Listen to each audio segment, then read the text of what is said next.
Hi, I'm Mike. With Super Bowl Sunday finally here, we get a chance to run a few plays with the cows.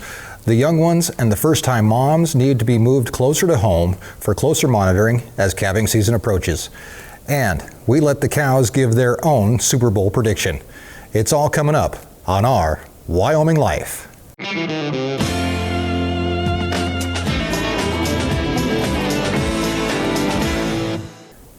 Hi, and welcome to our Wyoming Life. We post videos 3 times a week, giving you a chance to explore the ranch life and escape the ordinary. From the ranch to the gardens to ranch-style cooking and much, much more. Today, in honor of the Super Bowl, we're going to get to do something a little bit different. Although we will be watching the game this evening, there's still plenty of work to be done before we get there. Our heifers, which are currently located across the road, need to be moved back to our side of the road. They're going to be calving in around a month, and I have no doubt that we're going to have 1 or 2 calves early. So we're going to get them closer to home and closer to the barn, where we can bring them in if they have any problems. Right now, our replacement heifers from this year and our steers for next year are in the corral by the barn, and they need to be moved in order to make room for our heifers to get moved in. This morning, we're going to take the four-wheeler and lock the heifers in a small corral where I fed them yesterday, and then get them ready to go. To do that, first, I'm going to switch hats because it's just a little bit chilly out there. And now we break out the playbook. This is the main ranch, and these are the corrals where we're going to be moving our heifers to. These corrals are really close to the barn, here, where we can take them if they have any problems. Heifers are first-time moms, and sometimes they get confused and even scared and nervous over the calving process. Most will do just fine, but those that do have problems, we want them to be close by so we can help them as quickly as possible. Currently, the heifers are living over here, a few hundred acres, where they've been able to roam and hang out. Now we need to lock the heifers in this corral. Then we'll load them onto a truck and trailer and take them over to the barn corrals, where then we will load up the calves and the steers that are in there now and take them back over to the other side of the road. That's the basic game plan, but we have a few roadblocks to deal with, some defense if you will. We have 2 cows in with the calves and steers that we need to leave back, but the first big problem that we're going to run into is this big red gate. Whoever built this gate probably 50 years ago either didn't plan on using it in the wintertime or didn't care. This gate is a thorn in my side every time I have to close it, and now we need to close it to lock these young cows in this corral. This gate weighs hundreds of pounds, and it really needs to be replaced. The only way we have been able to open or close it over the last few years has been with a chain and a four-wheeler pulling the gate closed. With the heifers held back and waiting, we can hook up to the chain and give it a tug, and rip the handle right off the gate. With a quick audible, we can change the game plan and move the horses out of their connecting corral and into a pasture.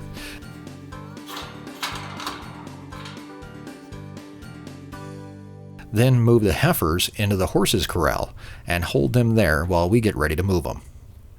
But the big red gate is still there, and it's still a problem that we need to tackle. We need to get it closed, because when we bring the calves over here, I want them closed up in this corral for a few days. This will be their first time without adult supervision, and giving them free rein of hundreds of acres right now might actually quickly lead to them traveling out of bounds. So containment is the mission, and the gate can be moved, even by hand, but it hangs up on the track at about the halfway mark. Moving to the outside of the gate, where we still have a handle, we can try it again. And again. And with 4th down and 10, it's time to punt. We find a close-by fence panel and move it into place, attaching it to the fence with plumber strap. With the gate closed, kind of, we jump back on the four-wheeler for a quick timeout. To move cows, we need a trailer, and this stock trailer will do the job nicely. It's the biggest one we have at around 20 feet, and after backing the truck up and lining it up with the hitch, we can lower the trailer and hit the road.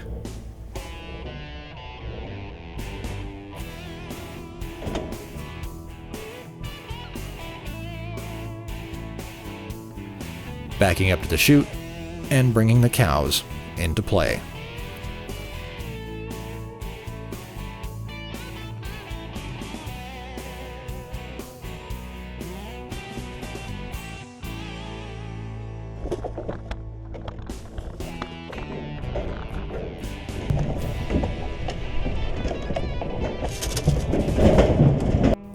Once on board, it's a short trip across the road to another chute to unload, easing these girls out of the trailer and into the corral to wait to move into their new home. It's halftime, and that means we take a look at the stats. This game has gone pretty smoothly to this point. The weather's not helping, but at least the sun is shining. So far, we've moved 16 heifers with no major turnovers, one fumble with the big red gate, and that was easily recovered and taken in for the touchdown. Spectators are beginning to arrive for the big game. The chickens head out of their coop along with the ducks and geese, and a special appearance by Hopalong Cassidy, the one-footed peacock. Also in attendance this year is the steers. They're anxiously awaiting kickoff, and with the concession stands open, they're filling their bellies before the game starts. Even a little kitten takes a peek at the action, so she can sit and judge our silliness quietly. Heading out to the field, the greenkeepers are in the process of laying out the field for today's prediction by the cows. Each row of hay will be one team's end zone, and whichever row has the most cows eating when they leave the locker room will be named the cows' favorites to win the Super Bowl. The rows of hay are placed roughly 100 yards apart, and when we return from moving the calves, we'll flip a coin and decide which row of hay will represent which team. Soon, we will know the cow's opinion. Until then, we head back to the action. With the heifers now comfortable in their corral, waiting, we can now head over to move the calves. These calves have never really been moved alone before, and they've certainly never been in a trailer. We get started with the second half and move them down into the lower corral, where we can sort off number 92, who is still suffering from a bad knee, and number 17, Grace's empty heifer. These two will stay behind and live with the heifers when we get them moved in here. After separating them from the little kids, we can run the bigger players back up and into the upper corral, stopping the pursuing cows and locking them in. Here's the play. These calves will move up into this alley, then down another alley and into these corrals, where they will then head into this circular loading tub, down the chute, and onto the trailer. The play starts easily as the little calves move quickly from one corral to the next, the 40, the 30, the 20, and into the circular loading tub and down the chute, where just inches from goal, they drop the ball and are then back 15 yards for unsportsmanlike conduct.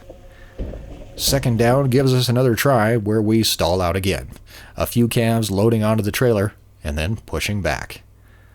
Third down, stopped at the goal line again. With nothing to lose and fourth down, we go for it, and the calves fly down the chute and onto the trailer, where the gate is closed, and away we go, back across the road, back into the chute, where the calves are unloaded and placed in their new corral.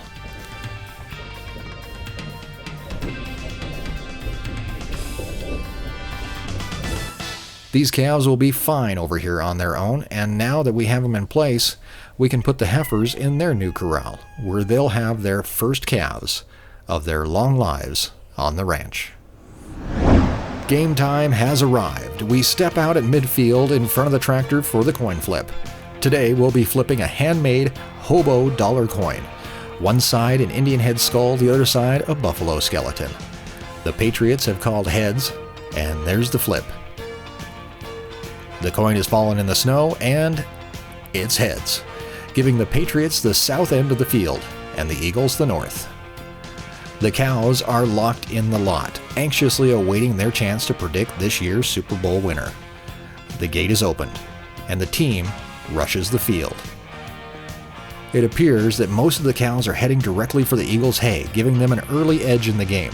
But as the game plays on, more and more cows are jumping ship and heading to the Patriots' line. This pattern continues, and at final count, 64% of the cows predict that the Patriots will walk away Super Bowl winners once again. Well, that does it for this week. We got a lot done and we had some fun, which is sometimes all it takes to keep you going. If somebody told me years ago that Erin and I would be here on the ranch, I would have told them they were crazy. And if somebody had told us about the hard work that we'd have to put in, I would have figured we'd be crazy just to do it. You have to have fun in life. And even with the little things, have a laugh at the bad things that happen occasionally. If you don't, then I firmly believe you're going to end up old and bitter. And who wants that? This afternoon, I'll be watching the Super Bowl just like millions of people, and we'll see how the cows did. I guess they have a 50-50 shot. Don't go placing any bets based on them, though.